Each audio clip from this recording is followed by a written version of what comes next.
We as human beings are very mental beings. We're very trapped in our heads all the time. We're not as close and connected to reality as other beings on this planet. The membrane between ourselves and our actual problems, rather than just the imagined ones within us, can often be fairly thick. When we focus on our problems or ideas that have haunted us, or trying to go back to the way things were, simpler times or better memories, instead of allowing that membrane to shrink and actually have contact with reality as often as possible. When we do that, it feels like we're kind of in a room, a darkened room, and the light of our consciousness is right in the middle. And we keep on bouncing these same balls out into the darkness, and they keep on bouncing back. And when we look at our problems in life, when we bounce this ball, oh, I can't do this. I hate the way things are now. Why can't it be simpler like it used to be? Why can't I recapture those same memories? How come I can't live up to the person or to the life that I thought I would have as a child? We're bouncing these ideas into the darkness from our consciousness, and they're thrown back at us. And they get thrown back harder and harder. We think it's because, and we often feel it's because the world is bouncing these ideas back, and the world seems worse and worse, but it's not actually the world. It's these ideas that we just keep on repeating. We keep on bouncing harder and harder, and we just have all these ideas bouncing back at us like a game of wall ball, of hellish wall ball, just into the darkness and back at us, and into the darkness of what we think is the external, but really it's just in our heads, and then back at us. And we beat ourselves up. We're bloody and bruised by our own lack of understanding of how our mind works and how reality, it doesn't need to have a very thick membrane between it and us. But that membrane can get very thick for a lot of us. It can get very painful because we're not quite in contact with reality. And our idea of reality strays further and further away from the actuality of it. The imagined problems get bigger. Our inability, our self-judgment gets worse and worse. We just need to step back and look at our lives objectively. Really take account of how bad things actually are and realize they're not that bad. We might not accomplish everything that we want to in life. We might not live the life that we always dreamed we wanted. A lot of times because we didn't really understand or have a full conception of what that life would be. We dream big, and dreaming big is good, but it can often make us depressed if we don't either have a plan to move forward, or we're so focused on the dream, we don't know how to make the bridge to that dream, or just accept the reality we find around us. Accepting the reality around us is very important to actually changing it. I'm reminded of something that I watched from Sadhguru recently, and he said, he said basically, when you're low, I want to raise you back up. When you're high, I want to bring you back down. And here's the reason why. When you're an optimist, you hallucinate a lot of the time.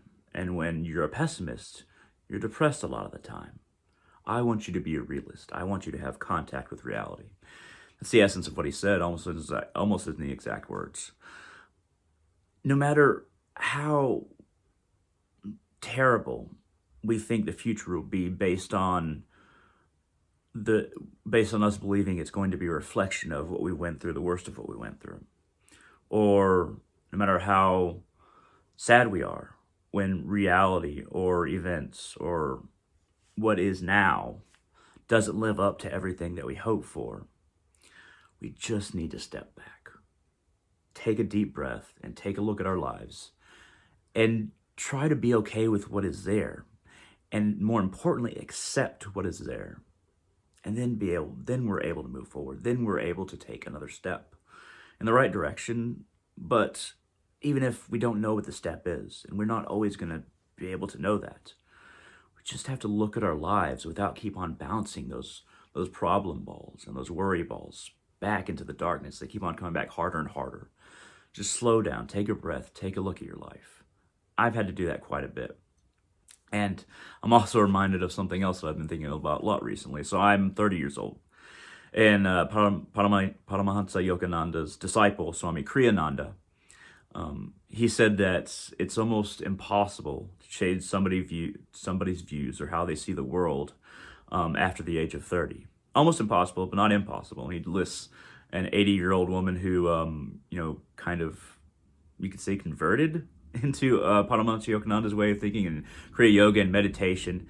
And she became extremely happy. And she didn't know how to be happy or be a complete spiritual being, efficient in her mind and efficient in the world and efficient in her spirit until she started practicing at 80. It's not impossible. But here's the thing. Even if you're not 30, or even if you're younger or older, if you reach a point where you think, okay, I have all the ideas that I need. I have all the understanding that I need. I don't really need to learn anything else. I have my creed. I have my motto. I have what I think is the purpose of my life. And you get comfortable with it. That comfort always turns to dissatisfaction.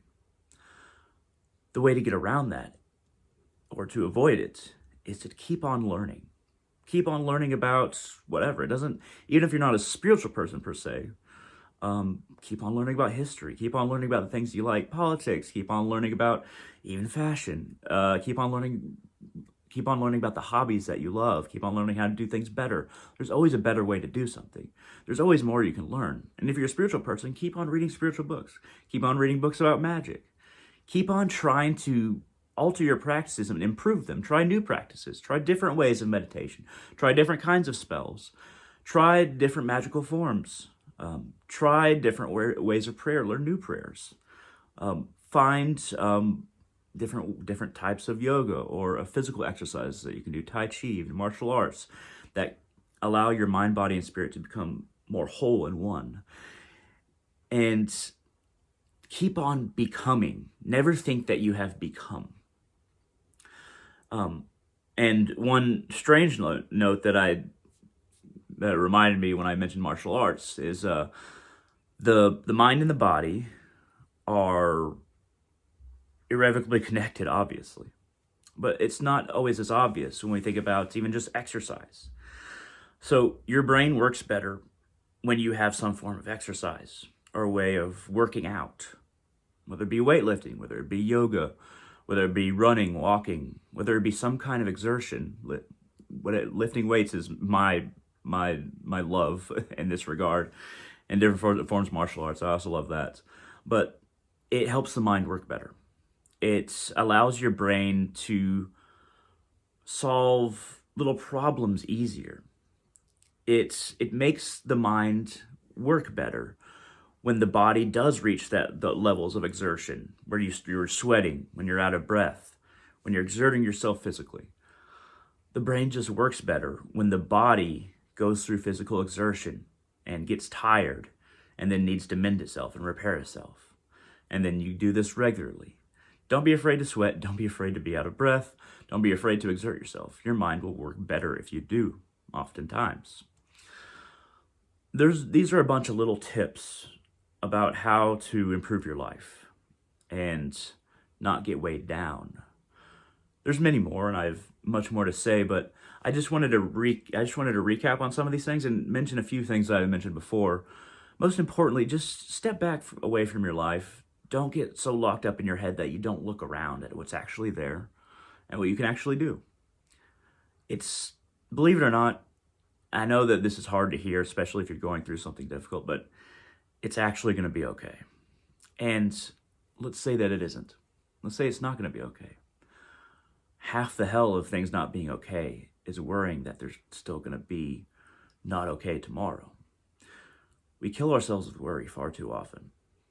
Instead of looking for solutions, or instead of really looking at things, try to improve your life in whatever these little ways that I mentioned, whatever way you can, and always find time to step back.